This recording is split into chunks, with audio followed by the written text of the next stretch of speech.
Salve, voglio tornare ancora una volta su questa questione del lodo Alfano e della cena a casa del giudice Mazzella, presenti l'imputato plurinquisito, Presidente del Consiglio Berlusconi, il Ministro della Giustizia, Alfano, da cui è il lodo Alfano, due giudici della Corte Costituzionale e un altro plurinquisito, l'onorevole Vizzini, peraltro Presidente di Commissione parlamentare.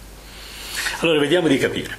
Noi dell'Italia dei Valori abbiamo sollevato un problema, vale a dire la incompatibilità di questi due giudici, Mazzella e Napolitano, giudice della Corte Costituzionale, a partecipare all'udienza del 6 ottobre 2008, prossimo 6 ottobre, dove si deciderà se il lodo Alfano sia costituzionale o non costituzionale.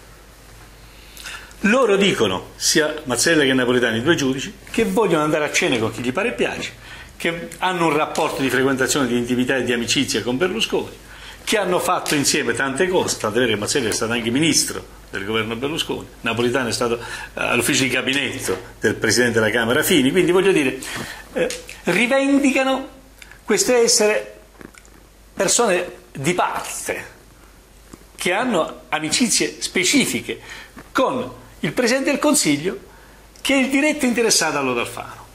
Cosa dicono queste due persone?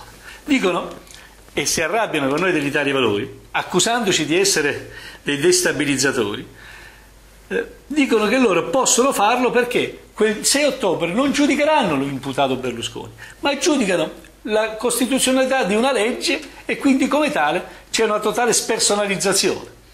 Ora, non è che ci abbiamo scritto Giocondo qua, che Napolitano e Mazzella non è che sono due giudici della Corte Costituzionale ignoranti, semplicemente prendono noi per ignoranti, perché il lodo Alfano non è una legge come tutti gli altri, non è una legge fatta per la generalità degli italiani, è una legge porcata che il Presidente del Consiglio si è fatto fare dal Ministro della Giustizia Alfano e se l'ha fatto fare apposta per non farsi processare. Quindi da quella decisione che la Consulta prenderà il 6 ottobre, se cioè è costituzionale o non costituzionale, stabilire un principio e per principio che non tutti sono uguali di fronte alla legge e che uno, se fa il Presidente del Consiglio, pure se ha ammazzato la moglie, sta stuprato una bambina o se ha spacciato droghe, non può essere processato fino a quando fa il Presidente del Consiglio.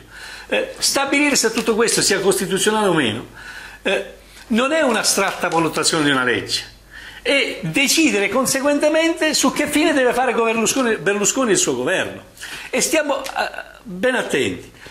Berlusconi è accusato di corruzione di un testimone che si chiama Mills. Questo testimone, cioè il corrotto, è stato già condannato in primo grado a 4 anni e mezzo ed è stato condannato, nelle motivazioni si dice, perché corrotto da Silvio Berlusconi. Quindi se non avesse fatto il Presidente del Consiglio, anche Silvio Berlusconi sarebbe già stato condannato a 4 anni. Non è stato possibile processarlo perché? Perché si è fatto fare il lodo Alfano. Allora il 6 ottobre è estremamente importante la decisione che si andrà a prendere, perché se decidono che la legge è costituzionale, allora vuol dire che Berlusconi non può più essere processato. Se decidono che la legge è incostituzionale, il 7 ottobre ricomincia il suo processo e sapremo se e in che modo anche lui è responsabile, come Mills, il corrotto, lui che l'ha corrotto, se anche lui si merita 4 anni e mezzo. Allora non facciamo come quelli che nascondono la testa sotto la sabbia.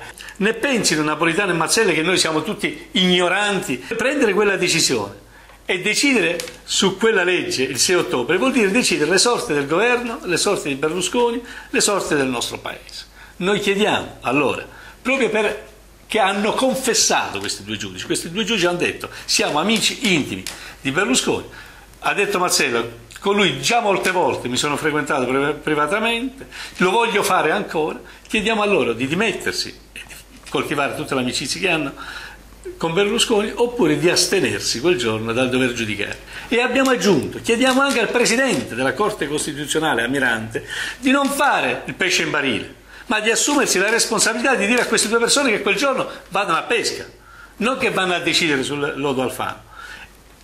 Ci siamo permessi anche di dirlo al Capo dello Stato. Il Capo dello Stato, se si è un po', diciamo, se l'è presa con me, perché ho detto: ma signor Capo dello Stato, ma le pare possibile tutto questo? Ha risposto il Presidente Napolitano, il Capo dello Stato, ha detto: ma io non posso interferire sull'autonomia e l'indipendenza della Corte Costituzionale.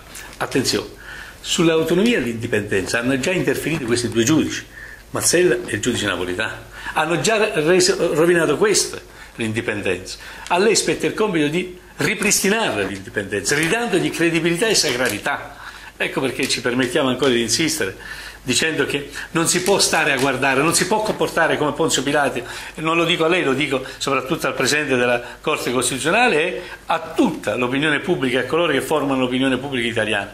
Questo è un fatto grave, perché non si tratta di mettere l'occhio dentro il buco della serratura dei fatti privati del Premier, si tratta di avere la serenità che la Corte Costituzionale decida secondo scienza e coscienza e non secondo rapporti personali pregressi e attuali tra un imputato e i suoi giudici. Per questo l'Italia dei Valori non solo ne fa una battaglia di civiltà, ha diritto a farlo perché ha raccolto 1 milione di voti, 1 milione di firme per il referendum, e annunciamo e ripetiamo che anche su questa questione del lodo Alfano, come su quelle dell'intercettazione, sul divieto di pubblicazione, l'unica strada da percorrere è il referendum, non potendo certo né volendo utilizzare la mazza per la presa della Bastiglia.